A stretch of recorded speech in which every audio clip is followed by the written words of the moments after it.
Hey guys, this is Boricua Binks and welcome back to Let's Play 999. In the last episode, after a lot of drama with Ace and everything, he had to get left behind.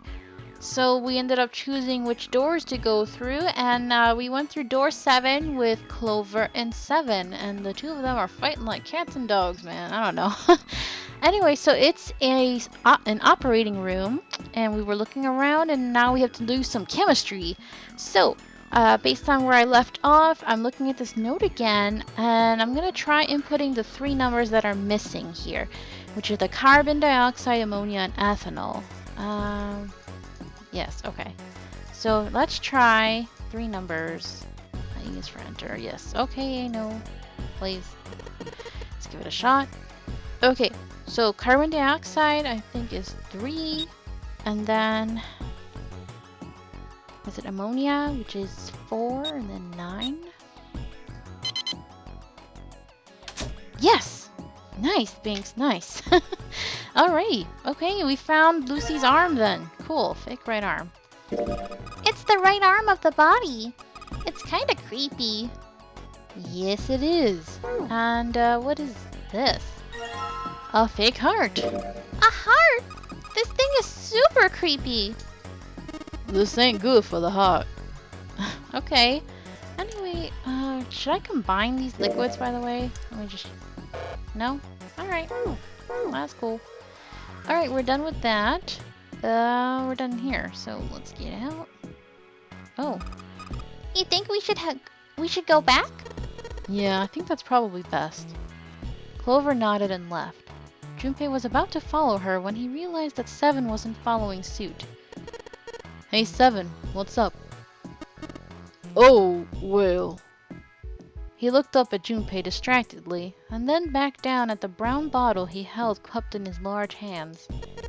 What's that? In response, 7 tossed the bottle gently to Junpei. He caught it and twisted it around to read the label. Ethylene diamine tartrate? Ethylene is okay, but I don't know what diamine or tartrate are. EDT. It's tartaric ethylene diamine. What kind of medicine is that? It's not medicine. Oh, I think it's an industrial strength detergent. Why would they have something like that here? Well, probably to clean stuff up. Clean what up? Fuck if I know. Stop making me swear, game. Still, it looks like it's cleaned my brain up. Junpei looked up from the bottle. You remember something? Here we go! Your memory is awesome! 7 nodded slowly and spoke. Well, I remember a story about EDT. It happened about 50 years ago. There was this factory somewhere in America making big old EDT crystals. They were making it to sell as industrial strength cleaner like I told you before. But... Here we go, story time. A year after the factory started up, something strange started happening with the crystals they were building. Water molecules started attaching themselves to the EDT crystals. This made them into a sort of mutation of the original crystals called a hydrate. Once the crystals turned into a hydrate, though, it's useless as a cleaner. The factory had to just dump the crystals as a hydrate. They were useless. But it didn't end there. After that day, the same thing started happening at EDT factories everywhere. This is just like with the Ice 9 stuff. Or what was it, the glycerol? That story that Akane told us? Even ones nowhere near that first American factory. They'd been making crystals the same way with the same materials and the same equipment and environment. But now, all of a sudden, every single crystal they formed turned into a hydrate. In fact, ever since that day, no factory anywhere has been able to make a pure EDT crystal. Even in EDT research done years before, they'd never gotten a hydrate. But after it happened at the first factory, it just spread. It was like, man, how do you say it? Like the molecules were communicating with one another. transmitting information in a way humans couldn't perceive. Yeah, because we heard the story already. This phenomena spread throughout the world, right? Junpei looked up at Seven with half a smirk. Seven stared at him, dumbfounded. Yeah, that's it exactly. But how did you know? I heard another story kinda like that one. When? In the freezer. What? The freezer? Junpei told Seven the story he'd heard from June in the freezer in the kitchen. How one day, glycerin began to crystallize, and the story of ice that wouldn't melt at room temperature. When Junpei was done, Seven looked thoughtful and absent-mindedly rubbed the scar on his chin. Ice that doesn't melt at room temperature, huh? That sounds familiar. Yeah, hold up. I feel like I can remember something. It's right there. Seven squinted. His eyes stared off into space as if he were trying desperately to focus on something far away. Do you know about Ice 9? Do you know about Ice 9? Ice 9? Ice 9. Ice 9. Ice, ice, ice. Ice, ice, baby? Suddenly, Seven's eyes shot open. That's it! I remember now. That woman, she's on this boat. That woman? Alice! Huh? Who's Alice? Come on, the woman who won't melt at room temperature. It became clear to Seven that Junpei had no idea what he was talking about. He ran his hand across his face and took a deep breath. Another story? You know how the Titanic sank on April 15th, 1912, right? Yeah. More than 1,500 people died. Here we go, Titanic again. Worst maritime accident in history. What about it? Did you hear about the boat that was sent to collect the dead bodies? I think that was the RMS Carpathia, right? How do people know these things? This is not common knowledge in our world. It was a cruise liner, just like the Titanic. No, that was the ship that picked up the survivors. The ship that collected the dead bodies was the C.S. Mackay Bennett. The Mackay Bennett. Is it Mackay or Mackay? I think it's Mackay. The Mackay Bennett showed up on April 17, 2 days after the accident. It set out from Halifax, a port in Canada, and recovered 306 bodies. The Atlantic that far north was really cold. It would have to be for there to be any icebergs and stuff. Anyway, the bodies they pulled out of the water were frozen solid. This isn't a very nice story. So, what happened next? Well, they say the Mackay Bennett recovered something more than just dead bodies. There were various bits of stuff floating around in the water, things the drowned had carried with them, or stuff dislodged as the ship sank. One of the things they found was a coffin. A coffin? Yeah, a wooden one. The craftsman who'd made it must have been pretty skilled. It wasn't just a wooden coffin, it was all wood. There were no nails or reinforcements, and there were no gaps in the wood anyway. It was airtight. The crew got pretty curious about what might be inside it and opened it up. They had to get a wedge and hammer it open. It was so well made. Inside, they found a woman. Or, I guess you should say, they found the dead body of a woman. Her hair was thick and black. Her skin was deep brown and didn't show any signs of age or decomposition. They say that she looked gorgeous, like a goddess. She was obviously dead, but everyone who looked at her said she just looked like she was sleeping. Her skin was so lifelike, she looked like she might wake up at any moment. She didn't, though. Like the rest of the bodies they found, she was frozen solid. Eventually, the Mackay Bennett finished the search and returned to Halifax. The 306 bodies were unloaded and taken ashore. However, it was warm enough that they began to melt. They say that the stink was horrible. But there was one body that didn't thaw. The girl in the coffin. That's right. Everybody thought for sure that she'd melt and start to rot like the rest of them eventually. But weeks passed and nothing happened. Then a month had passed and another, and it was summer and she was still frozen solid. After a while, people started to say she was some sort of miracle. Rumors about the girl started to spread, and people came to visit Halifax from all over. Tourism. After a while, people started to call her Alice. Of course, those rumors didn't last long. Why? Well, she up and disappeared. One day Alice was there, the next day she wasn't. They say someone snuck into where they were keeping her and stole the body. With the body gone, the rumors followed pretty quickly, and after a while no one remembered her. You might be able to find something about her if you could find a newspaper from back then, but that's about it. Wait, you just said that she was on this boat. Yeah, I did. Alice has got to be somewhere on this ship. Now, why the hell would you say something like that? 'Cause I know. And just what is it you know? What happened to Alice after she was stolen? Junpei gulped. All right, tell me, what happened to Alice? Seven nodded slowly and took on the look of a man recalling something long buried. Well, around that time, the word was that there was a thriving black market in New York. I mean, I'm sure there still is, but this was special. All millionaires from all over the world. I've heard that Alice went up for auction there. The person who won the auction was Lord Dashiell Gordain. You've heard that name before, right?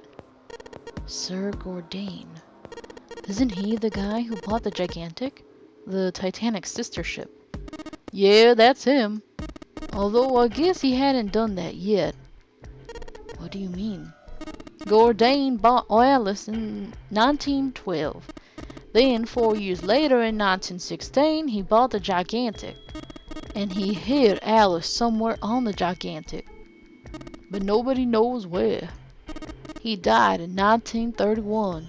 And apparently he died without ever telling anyone where Alice was hidden. However, what?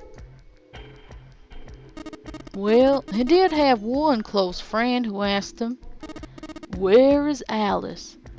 And he said, "Alice sleeps in a small chamber past the Forest of Knowledge, beneath the navel of the Gigantic." What the hell is that? Some kind of riddle? Your guess is as good as mine. Seven threw his hands up in defeat. So that's it. Whatever you think, I believe it. She's hidden somewhere on the Gigantic. In other words, she's hidden somewhere on this ship. Before Junpei could dispute Seven's rather bizarre claim, they heard Clover's voice from the door. She did not sound pleased. Hey! What are you two doing over there? Stop wasting time and get over here! Okay, we're coming. Ugh! Seven looked at Junpei. Yeah, so anyway, that's the story. Might be useful someday. Don't forget it. With that cryptic remark, he turned and left the room. Junpei was left behind to ponder what he'd just heard. He tried to remember what June had told him earlier. That mummy wasn't just a normal mummy.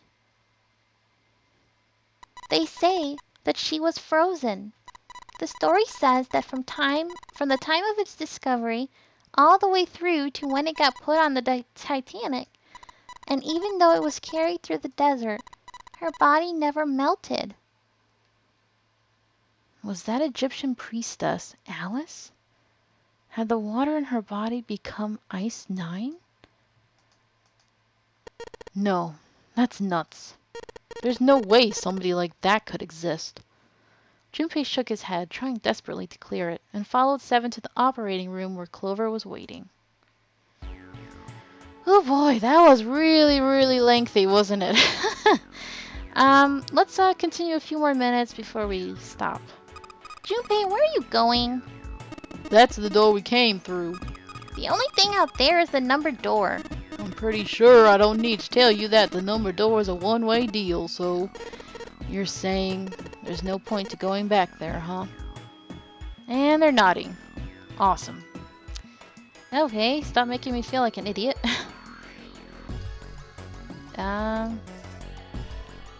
Let's go this way, please. Here we go. It's locked. What? Do I... Organ key? Can I use it? Cool, so the key works on both doors. Alright. Cool, it's unlocked. Let's go. Oh. Here. I think you hang your coat here. There's a bunch of hooks. Anything else? Huh, another room. Alright. What's in here? Let's see if... Huh, a piece of paper. What's this? Is this some kind of medical record? Let me see. New material has been added to the file screen. Let's see. Where? Escape tips. What? I'm confused.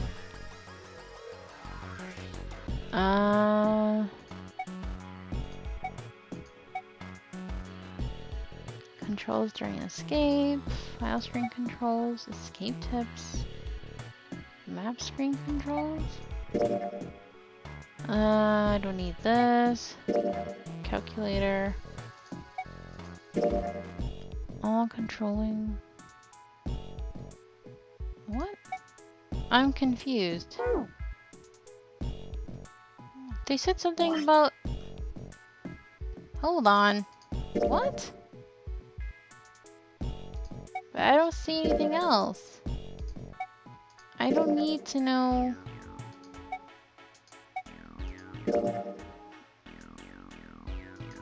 Control during... Guys, why? Why did it say that? See?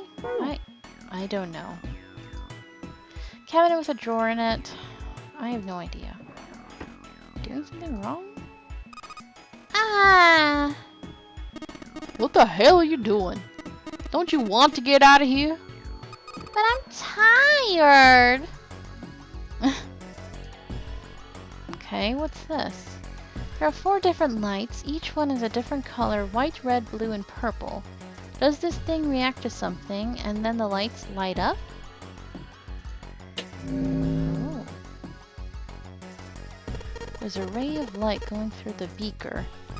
And it's hitting the thing on the right. Can we put something in the beaker? There's a ray of light going through the beaker. Turn it off. I found a beaker.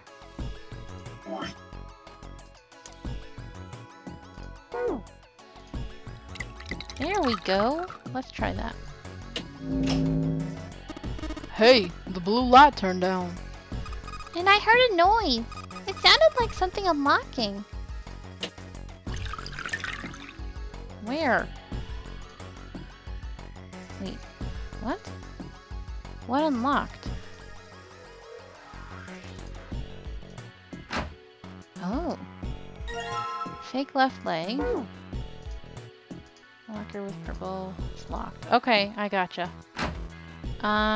First let me look around again. A sink. The doctors and nurses probably washed their hands here before an operation. Nothing suspicious here. Okay, so hold on. Blue liquid, red liquid. Okay. The red light's on now. I think I heard another noise. Okay. Other leg. Cool.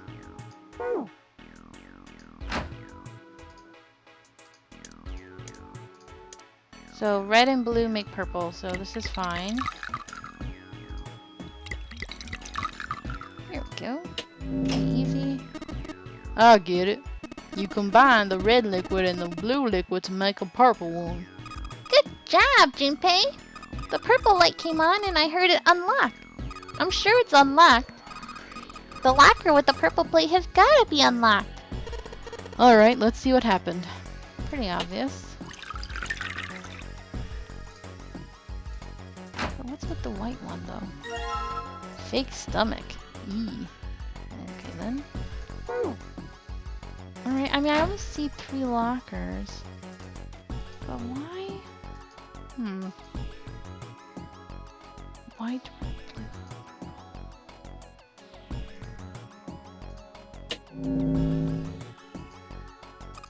The white line on top is glowing. Okay, I think we're done. I guess we don't have to worry about the white light. Is there anything else? What's this door? This must be our way out then. It's locked. It won't even budge. Do you think this is the exit? I think so. What's this? A light switch? Doesn't seem to be working. Alright.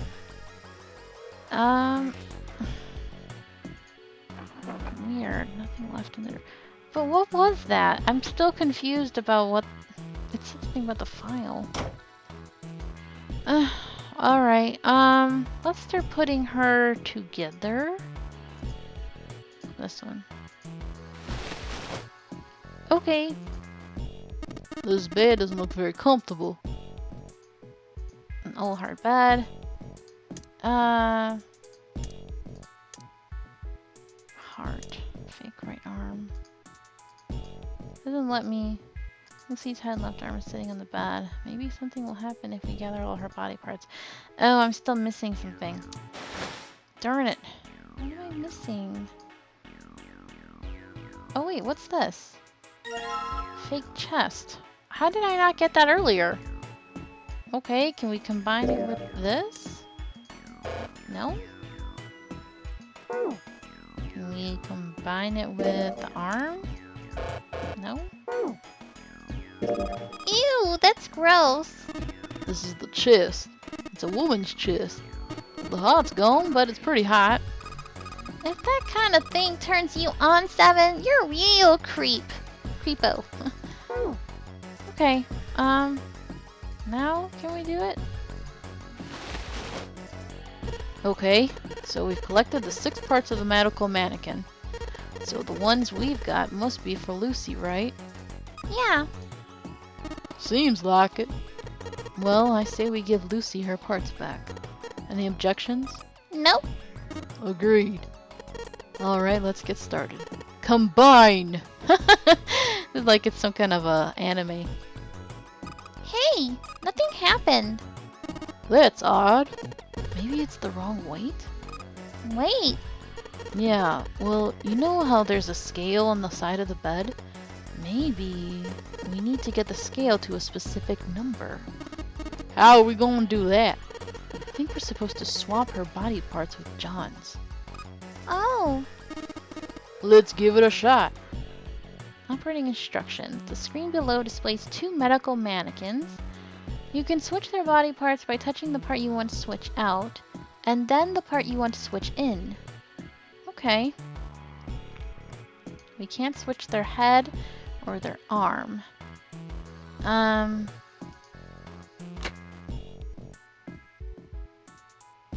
Okay. What if we switch their legs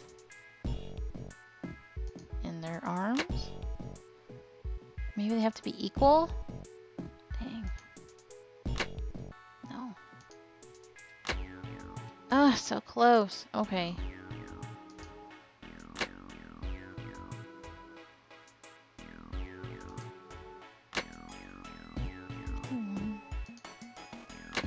Okay. Sorry. Only just off slightly. So close! Let's reset. Okay, for sure, I think they gotta switch the heart. They're off by like 2. No. Let's go back.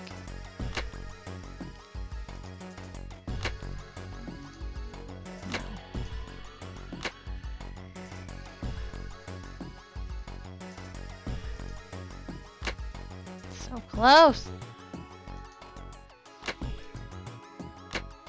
Ah, so close.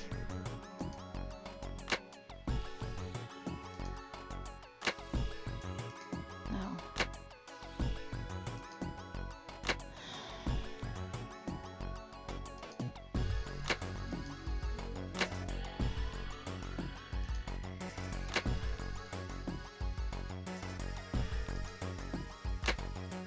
Hmm.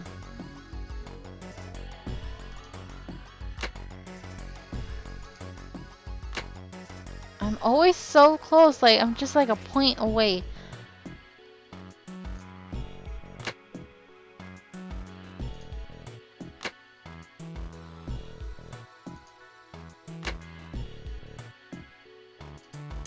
What if I just switch everything except the heart?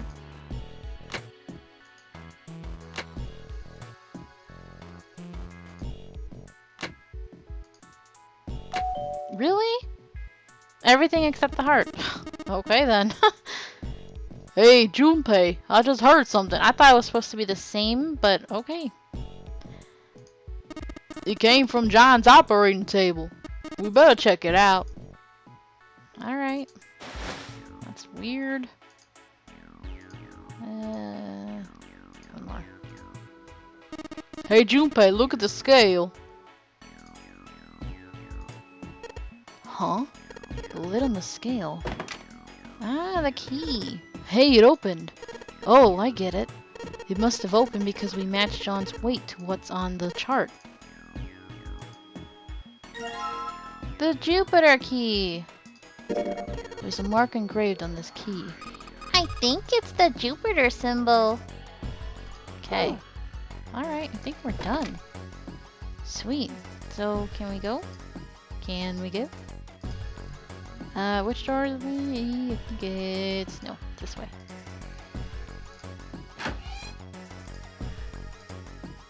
Alright. Let's go. Hey, hold on. Junpei stopped, about to put the key into the doorknob. What time is it? You know what? We're gonna leave this episode right here. So, thank you guys so much for watching. I hope you don't mind that Piccolo still hasn't been able to send me his audio. So, yeah, who knows when that will happen. Alright, so, hope you're enjoying this. Thank you so much for watching, and until next time, have a nice day.